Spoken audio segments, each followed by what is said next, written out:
오늘은 야곱입니다. 야곱은 이삭의 아들이죠. 에서와 야곱이 쌍둥이입니다. 그런데 우리가 아는 대로 쌍둥이 동생 야곱이 형 에서가 받을 장자의 축복, 그것을 가로채서 20년간 따로 살다가 이제 야곱이 형 에서와 극적으로 화해하는 장면, 그 장면이 오늘부터 이제 등장하는 32장, 33장의 내용이 되겠습니다. 자, 우선 우리가 성경을 읽을 때마다 야곱을 어떻게 이해해야 되는가 하는 기본적인 입장을 한번 생각을 해보겠습니다. 야곱은 형 에서를 속였습니다. 형이 받을 축복을, 하나님의 복을 가로챘으니까.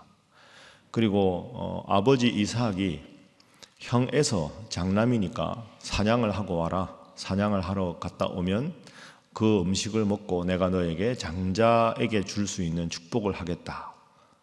그런데 그 이야기를 듣고는 그 어머니를 통해서 형인 것처럼 이렇게 동물의 털을 바르고 목소리가 좀 피곤해서 쉬었습니다 하고 거짓말을 했습니다. 그러니까 형의 받을 축복을 가로챘으니까 형을 속인 것이고, 아버지 이삭을 속인 것이고, 그리고 도망을 가서 밧단 아람에서 20년간 외삼촌 라반의 집에 있으면서 거기에서도 사실은 좀 이렇게 교활하고 영리하게 속이는 그런 모습이 있었습니다. 그 야곱 이야기를 볼 때마다 우리는 야곱같이 살아도 되는가? 야곱 같은 인물이 어떻게 성경에 나오는가?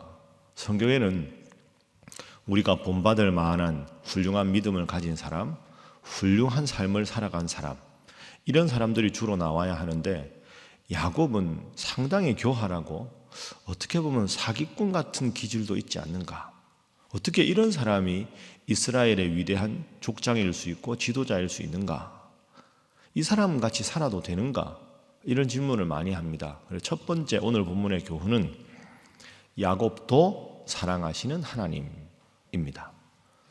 야곱을 사랑하시는 하나님이 아니라 야곱도 사랑하시는 하나님. 그 성경이라는 책은 아주 도덕적으로 훌륭한 사람만 있는 게 아닙니다.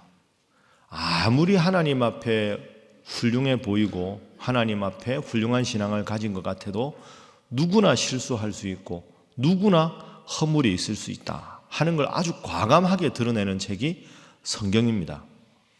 그리고 다른 책들을 보면 훌륭한 지도자를 미화하거나 그 사람의 부정적인 걸 일부러 감추지만 성경은 결코 그렇지 않습니다.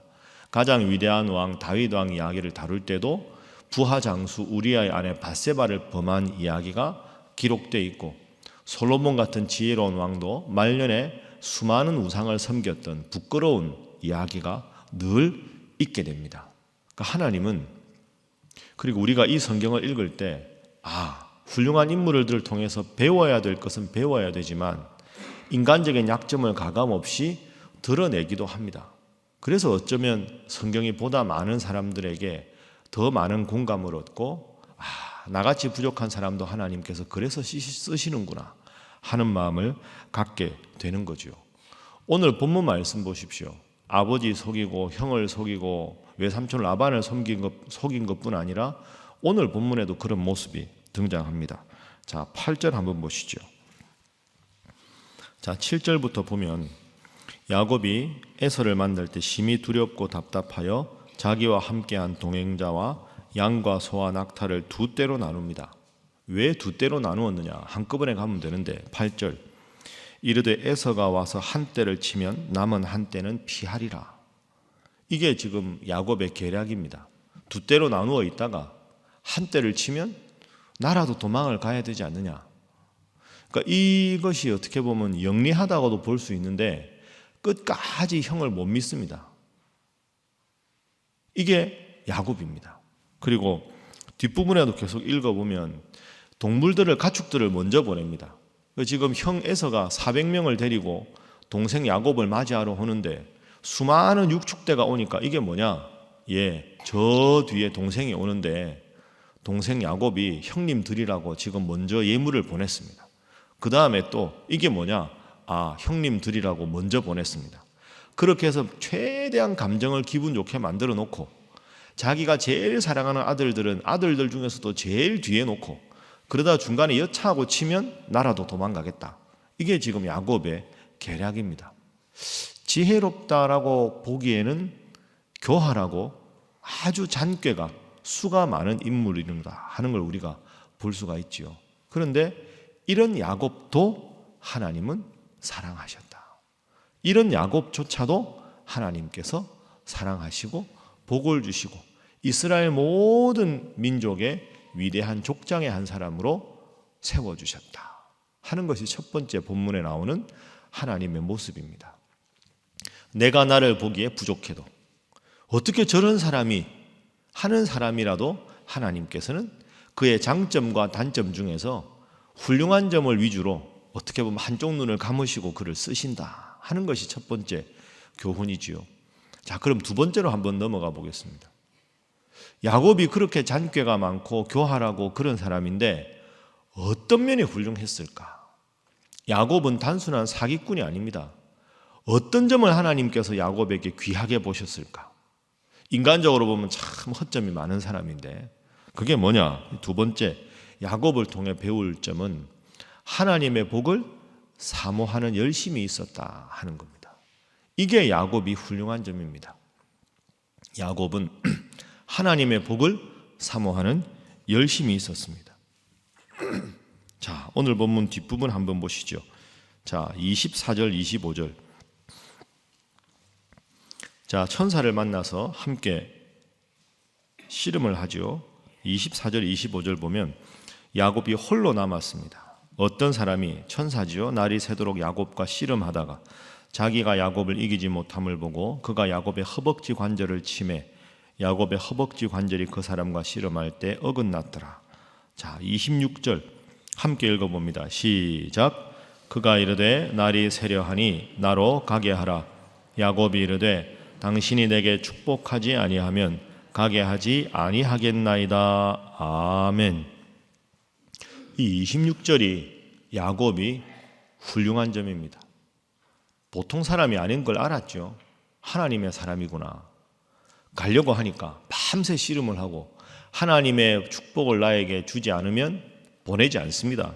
26절 내게 축복하지 아니하면 가게 가지 않겠습니다. 그러니까 이 천사가 소위 말해서 야 진짜 대단하다 야곱이. 이 정도 열정이 있구나. 너 이름이 뭐냐? 야곱입니다. 너의 이름을 야곱이라 하지 말고 이스라엘이라 부르라. 이스라엘이라는 이름은 뜻은 하나님과 겨루어 이겼다. 이 말은 문자적으로 하나님과 싸웠다는 뜻이 아니라 하나님으로부터 받을 복을 아주 열정적으로 사모하는 열심이 있었다는 거죠. 여러분, 처음에 야곱이 에서를 속이고 아버지 이삭을 속인 이유가 뭡니까? 내가 쌍둥이 동생인데 하나님이 장남에게 주실 복이 너무 귀하기 때문에 속인 겁니다. 자, 이 대목에서 중요한 건 목적이 좋으면 사기를 쳐도 된다 이런 게 아니라 왜 야곱이 그랬을까? 하나님으로부터 오는 복이 너무나도 소중하다는 걸 목숨 걸고 붙잡은 사람이 야곱입니다. 그러니까 우리는 야곱 이야기를 읽을 때마다 인간적으로 참 어떻게 보면 교활하고 인간적으로는 참 사기꾼 같고 하지만 그렇게 비난하기 전에 야곱이 하나님의 복을 사모해서 그 복 때문에 목숨 걸고 그 복을 받으려고 형을 속이고 아버지를 속이기까지 했던 그 열정이 나에게 있는가? 오늘 본문에도 천사하고 씨름하고 가겠다 그러면 그냥 아유 밤새 피곤했는데 나도 쉬어야 되겠다. 가세요. 안 됩니다. 못 갑니다. 축복을 해 주십시오. 축복을 해 주시기 전에는 못 보냅니다. 천사가 쉽게 말해 질린 거죠. 야 진짜 강적이다. 그래 너 이름을 바꿔라. 이런 열정이 나에게 있는가? 이런 하나님의 복에 당한 사랑과 열정과 마음이 나에게 있는가?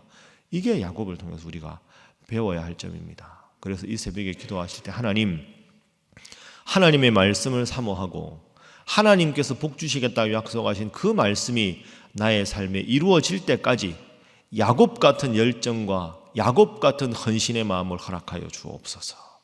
그렇게 기도하셔서 야곱처럼 정말 하나님이 약속하신 큰 복을 누리시는 여러분 모두가 되시기를 주님 主 이름으로 축복합니다. 이름으로 축복합니다. 마지막 세 번째 교훈은 28절 29절. 28절 29절 보면 야곱이 홀로 남았습니다. 어떤 사람이 천사지요. 날이 새도록 야곱과 씨름하다가 자기가 야곱을 이기지 못함을 보고 그가 야곱의 허벅지 관절을 치매 야곱의 허벅지 관절이 그 사람과 씨름할 때 어긋났더라. 자, 26절 함께 읽어봅니다. 시작. 그가 이르되 날이 새려하니 나로 가게 하라. 야곱이 이르되 당신이 내게 축복하지 아니하면 가게 하지 아니하겠나이다. 아멘. 이 26절이 야곱이 훌륭한 점입니다. 보통 사람이 아닌 걸 알았죠. 하나님의 사람이구나. 가려고 하니까 밤새 씨름을 하고 하나님의 축복을 나에게 주지 않으면 보내지 않습니다. 그러니까 우리는 야곱 이야기를 읽을 때마다 인간적으로 참 어떻게 보면 교활하고 인간적으로는 참 사기꾼 같고 하지만 그렇게 비난하기 전에 야곱이 홀로 남았습니다. 우리가 오늘 본문 야곱을 읽으면서 이렇게 고백해야 합니다. 한번 따라하겠습니다. 내가 야곱입니다. 다시 합니다. 내가 야곱입니다.